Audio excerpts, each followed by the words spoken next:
Welcome, everybody. We are here today to interview Professor Hiroshi Fukurai, a co-founder of OPRAC and a professor of sociology and legal studies at the University of California, Santa Cruz. Professor Hiroshi Fukurai, thank you very much for accepting the invitation. Thank you for being here today.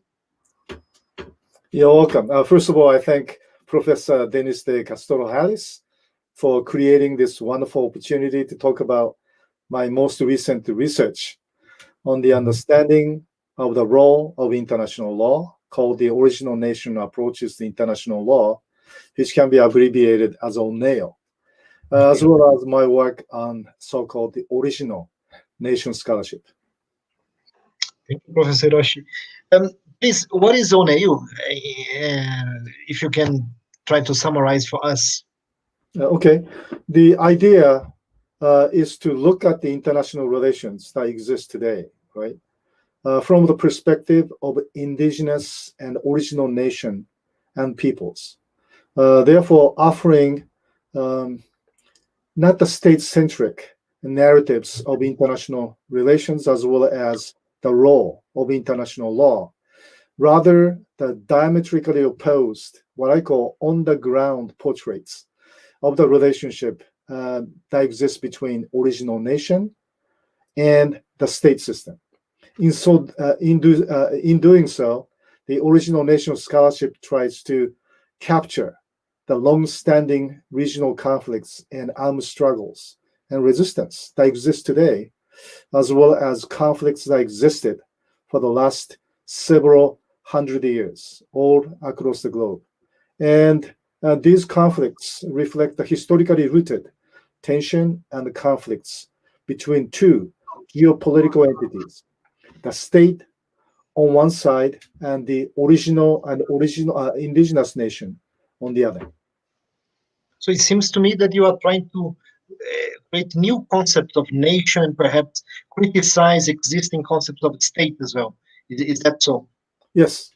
So I'm looking at these regional conflicts that existed for the last 200-300 years from the perspective of the two geopolitical tensions that between the state on one hand and nation on the other. And let me define what the state means, as well as what the nation is about, so that it clearly delineate my approach from the perspective of the on-the-ground resistance and oppositions against the state encroachment, against the original nation's ancestral homelands and territories. So let me define what the state is.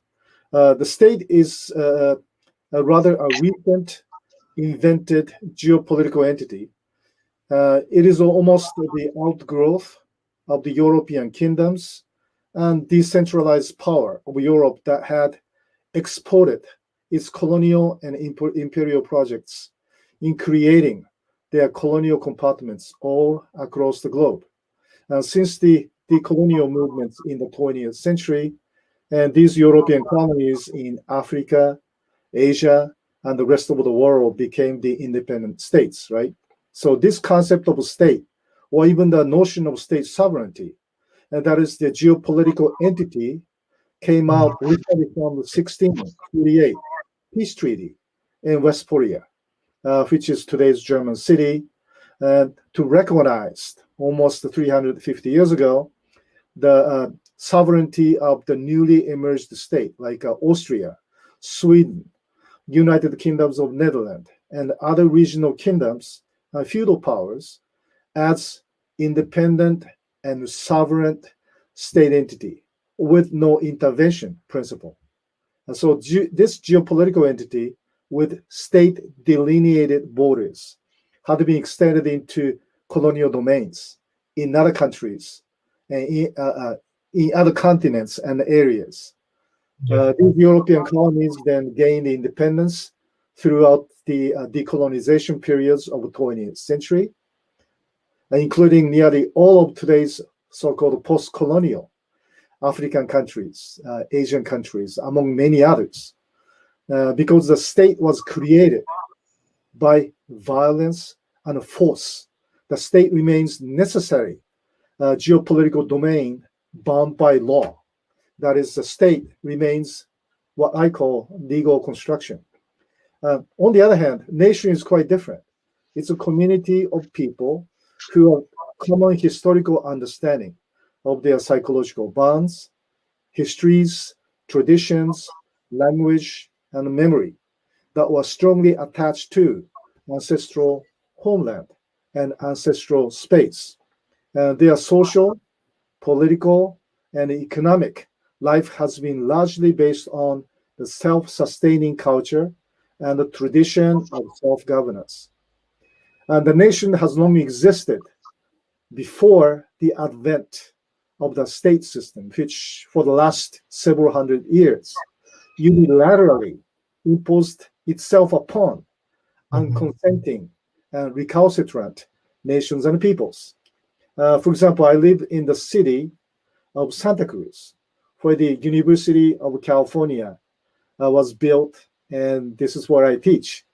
Until 150 years ago, Awaswas people, that's Ama Musun tribe of so-called larger Ohlone, original nation, which lived in the Bay Area, including the San Francisco and Monterey region, for more than 12,000 years.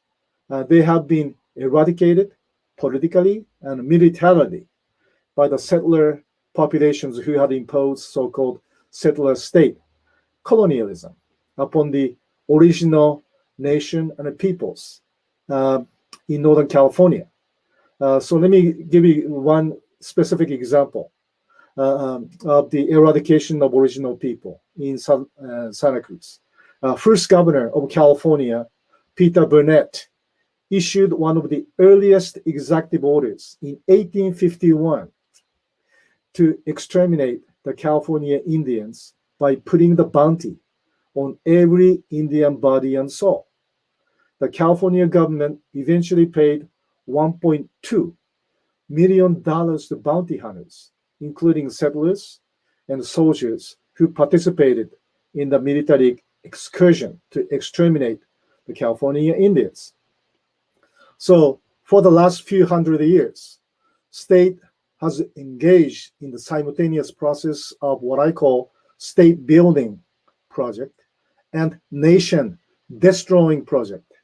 The similar state initiated predatory and destructive project had been going on, not just in California, but the rest of North America and all across the rest of the world. And that's what the ONAIL, original nation approaches to international law, tries to elucidate in today's society.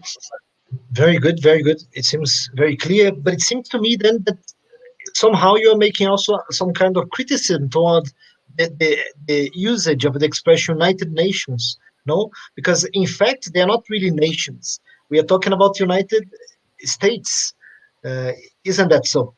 Yes, because if you look at the root of international law, Jeremy Bentham and many other scholars came out with this concept about 200 to 250 years ago.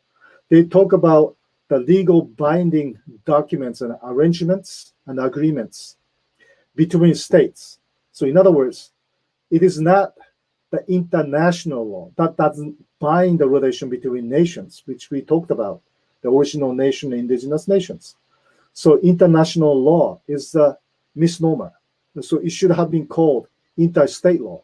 So another way of saying, United Nations, if you look at the membership, as of today, it has 193 member states.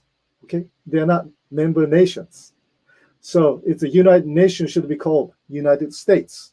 But unfortunately, the nomenclature had been taken elsewhere.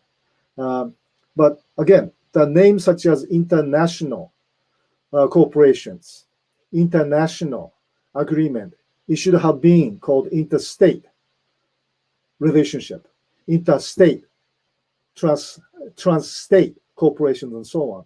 So there have been collusion of the state on one hand, and also concept of nation on the other. Very good. Yes. But how does it differ? How does ONAIL differ from other theories of international law? For example, nowadays we have a very prominent approach called the third world international approach to international law. How does ONAIL differ from TWAIL? Very good. So you mentioned the TWAIL, that's a through the world approaches to international law. They came out and became prominent after the workshops at the Harvard and at the prominent law schools in the United States and beyond, by the way. They had numerous workshops and tremendous conferences and so on. So through the world approaches to international law, which came out as being prominent today, is an innovative and dynamic socio-legal analytic framework, and largely developed and debated and advanced by critical scholars in the developing through the world countries and peripheral or semi-peripheral countries in the global south, as well as progressive socio-legal scholars who had been concerned with the growing disparity and increasing polarization of political power, economic inequality, and inequities, especially in human rights violation, as well as protection in the third world. And their theoretical approach have been, unfortunately, from my perspective, very canonical in terms of its being too state-centric. That is, using the state as a principal unit of geopolitical analysis. And has to be de-integrated at the even national level, a sub-state level. And their focus has to be exclusively on socio-economic and political and cultural dimensions of the third world. So if you look at the original nation approaches to international law, advanced that human atrocities, even today's ecological destruction and devastation, have also been taking place in the homeland of the original nation, not only in the first world, but also in the third world, as well as non-state geopolitical autonomous regions all around the globe. So, say, transnational corporate culture to monopolize the nature and the humans to raw materials for plunder, profit, control, which TWAIL had criticized, but has refused to recognize legally protected state borders or interstate boundaries. So many original nations, not only in the third world, but also the first and second socialist even states, had been victimized, their resources being usurped, and their ecological diversity had been destroyed. So simply by focusing on the third world and from state-centric perspective, is not sufficient. And let me give you one example on this. I live in the United States, and I teach indigenous studies. And in the Lakota Nation that exists in South Dakota, and perhaps one of the most impoverished original nations in the US in North America, century-old state corporate ravages of indigenous territories, including its sacred homeland of the Black Hills, had led to the extraction of gold since 1876 without interruption. The industrial extraction of gold, silver, lead, zinc, tungsten, and other minerals has led to the massive contamination of and the pollution of fertile soils and fresh water in large territories with high concentration of arsenic, mercury, and other pollutants, all of which have been manifested in significant health and socioeconomic inequities in the indigenous communities. So today, if you look at the Lakota Nation and the people, Lakota peoples have the US's lowest life expectancy of 44 years among men, a high tuberculosis rate, which is 800% above the US average, and more than 90% of adults with alcoholism, unemployment rate of more than 85%, and 90% of Lakota people living below the poverty line. They declared independence and tried to secede from the US in 2007, following the adoption of the UN Declaration of the Rights of Indigenous Peoples, and tried to be recognized as a sovereign nation in the international community, even though no state came out as the entity that recognized the independence and the sovereignty of Lakota Nation yet, but it could happen. So another way of saying the struggle of the original nation, not only in Lakota Nation, but all other indigenous original nations, okay, to right to self-determination continued today. So original nation scholarship offers the diametrically opposed on the ground portraits of the struggles, resistance, as well as aspiration of original people and indigenous nations against the state and corporate encroachment in their communities and against their cultures and their existence. So it seems to me that ONAIL is a dissenting approach to international law, even dissenting from already dissenting approaches, existing approaches, critical approaches such as TWAIL, because as you said, TWAIL, in the end of the day, is still very state-centric, has a problematic terminology, I would say, especially from my point of view, from where I stand here. I'm a Brazilian academic. I'm currently in Brazil, and I remember, for example, in high school, we talking about this kind of nomenclature: the first word, third word, the second word concerning the socialist states, and it seems to me a bit offensive, And how do we allocate the different countries, the different states in these groups? So this is problematic for me, and it seems to me also that you're talking about inequalities within a state as well, because this third world approach, in the end of the day, you're not addressing inequalities. You're not addressing deficit democracy within the state. So you have several nations, possibly several nations within a state. The third world approaches do not address this, and ONAIL aims to address this. Then That's correct. Like if you look at just the United States, the country in which I live, there are about 400 indigenous nations had signed the international treaty with the US government. And all of those treaties had been fully ratified by the US government. But every one of those international treaties had been unilaterally violated by the United States. So if the United States is the legal country, respect the rule of law, then the US government has to respect the treaties they have signed with 400 indigenous nations in North America. Yeah, and I would say not only North America. Therefore, if we fly over to Europe as well, we can see in the recent history of Europe, many European nations, taking already assuming your definition of nation, they are asserting their nationality within states. And we have examples, I would say, in Catalonia, in Bavaria, in Germany, there, Northern Ireland. Can you talk about this as well? What's going on in Europe there concerning this, and how can ONAIL help us to understand what's happening there? Yeah, that's very good. So ONAIL tried to make a clear distinctions between the original nations that exist outside of Europe, as well as original nations that exist in Europe.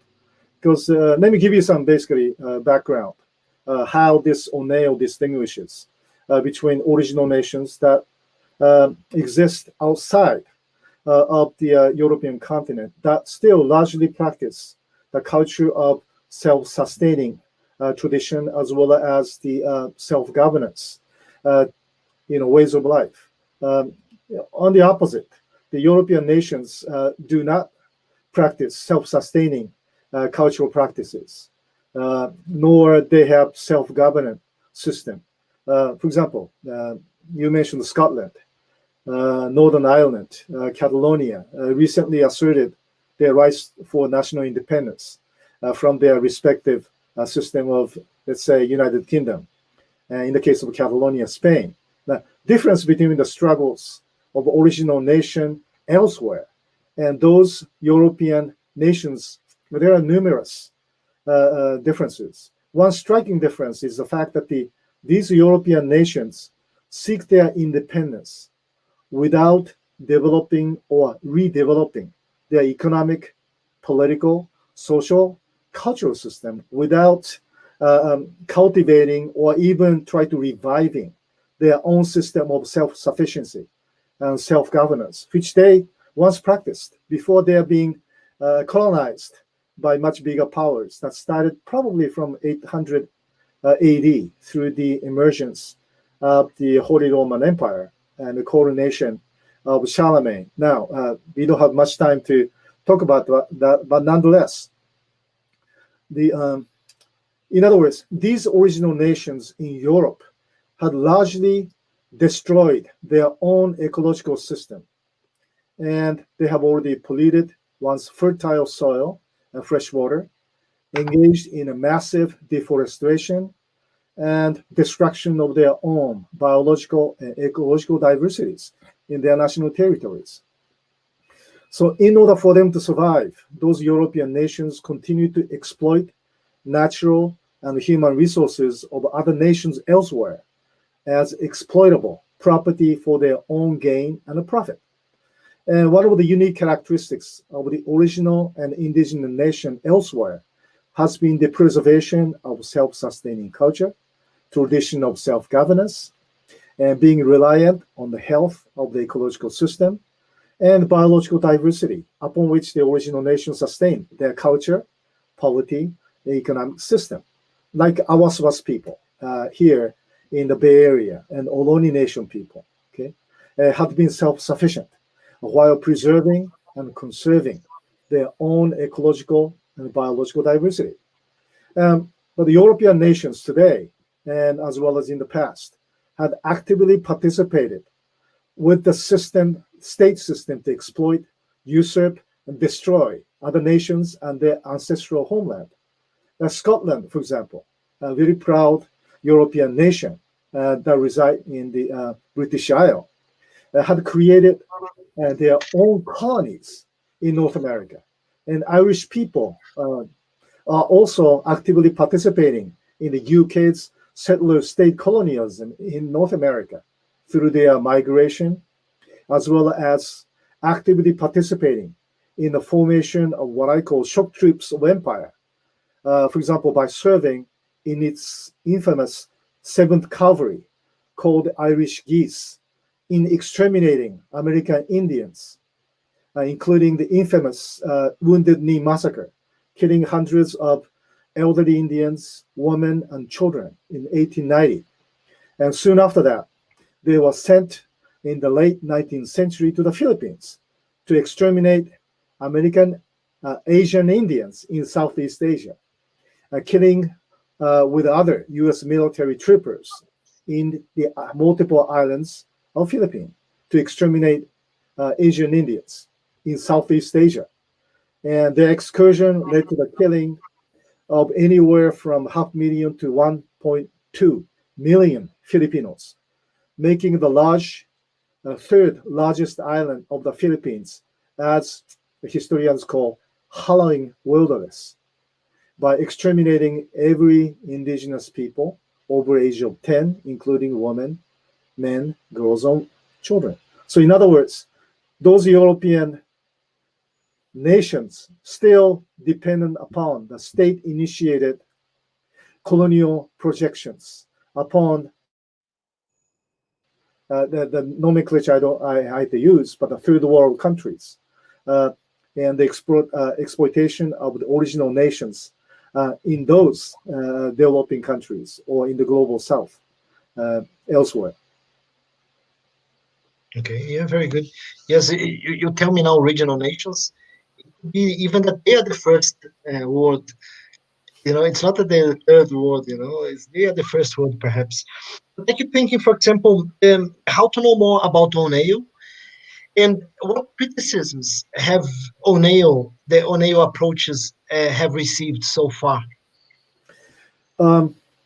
The first criticism I received was the necessity to create the distinction between, say, original nations in the European continent who had been struggling against the state system, from the Okinawa in Japan to the Karens and Rohingya people in Myanmar and Moro people in the Philippines and other Islamic communities in South Asia, such as in India, and as well as Palestinians and the original nations like Kurdistan in the formerly Ottoman Empire, like today's Turkey, as well as Syria, Iraq, Iran, because Kurdistan had been basically partitioned into 4 different state systems, as well as large, disparate population throughout the world.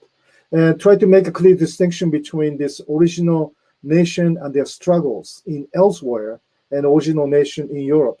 So it was quite important to look at the clear cultural differentiation of the ways in which original nation in Europe, not only Scotland or Northern Ireland or Catalonia, but also the Bavaria, Flanders, Tyrol in, say, Northern Italy, and many other the emergent nationalism, very strong push for the secession from their respective systems. So one criticism was the necessity to make a clear distinction between the original nation in Europe as well as original nation and still going conflict, the military struggles engaged by resistors of original nation in the non-European continents and regions. And so that was the major criticism. But other than that, I believe that the original nation approach makes sense, in a sense that if you think of the more than 90% of the today's conflicts around the globe, which I just mentioned, from East Asia to the Middle East to even northern Africa, like Burkina Faso and even Mali, those indigenous people try to fight against imperial projections imposed by France and many other former colonial powers, as well as throughout the continent of the Americas. And so it was quite important to look at the struggles of those different original nations, because each country had a different colonial history, and as well as original nations entrapped within those states, they have also a very unique history of their resistance and struggles. So it was very important for me to focus on the unique and particularistic aspects of the history and traditions of the struggles of the original nation in various different parts of the world. And for our viewers, can they find more information published already? Is there some sort of manifesto of ONAIL? Is there a landmark paper published, a book? How can they find more information about this? Because our time is, of course, very limited for this very comprehensive approach. Okay. The book, Original Nation Approach to International Law, will come out next year. But if you want to have a quick summary of this approach, it came out in the journal last year, and Indiana Journal of Global Legal Studies. It has a brief summary of this approach and clear distinction of the ONAIL from, say, TOIL, as well as the sketchy differences of original nation approaches taken by European nations, as well as the nations elsewhere. But the book will come out. I'm almost completing the revision. Actually, this week I'm sending the revised manuscript to the publisher, and should be coming out sometime. 2021. Very good, very good. Final question, because also of the time we have. What is the future of ONAIL? I would like to have the critical debate in studying the original nations and their prescient visions they had from its 1,000 years back, because we live in the age of Anthropocene. We see tremendous climate disasters, not only sea level rising, deforestation. California is becoming desert. If you look at the Haiti, turning a desert, and this anthropogenic disasters, those are man-made disasters.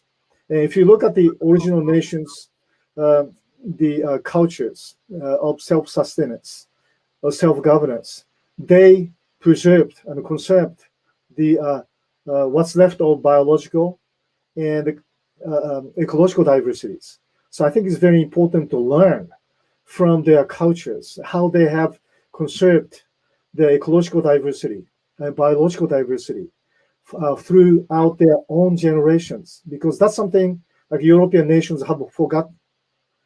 They have polluted their environment. They have eradicated ecological diversity of their own. That's why they still have to depend on the exploitation of all those original nations, their homeland, ecodiversities in their homeland for their survival. So there should be a critical discussions of the lifestyles, cultures, and traditions, even memories of these original nations, and learn from them how to steward our ways of life on the basis of what we can learn, and based upon whatever the surviving cultures being still preserved by original nations throughout the world. Very good. Thank you very much, Professor Hiroshi. And with this, I think we can finish here the first inaugural video of our organization, our OPREC, that is the Observatory of Political Rights and Citizenship, which is aimed especially at presenting dissenting approaches, theoretical approaches, dissenting theories, dissenting perspectives, and dissenting in the sense of divergent senses that people already have in their minds, that we want to break with common ideas that already exist. And so I thank you very much for being here. I think the viewers must have liked quite a lot to think about these different perspectives, because sometimes we think democracy, democratic state, but that same state that we can imagine might not be democratically enough inside, within its borders, within the nations that it holds upon its territory. So thank you very much, Professor Hiroshi Fukurai. It was a pleasure, and see you next time. Okay, thank you, Dennis. Thank you for inviting me.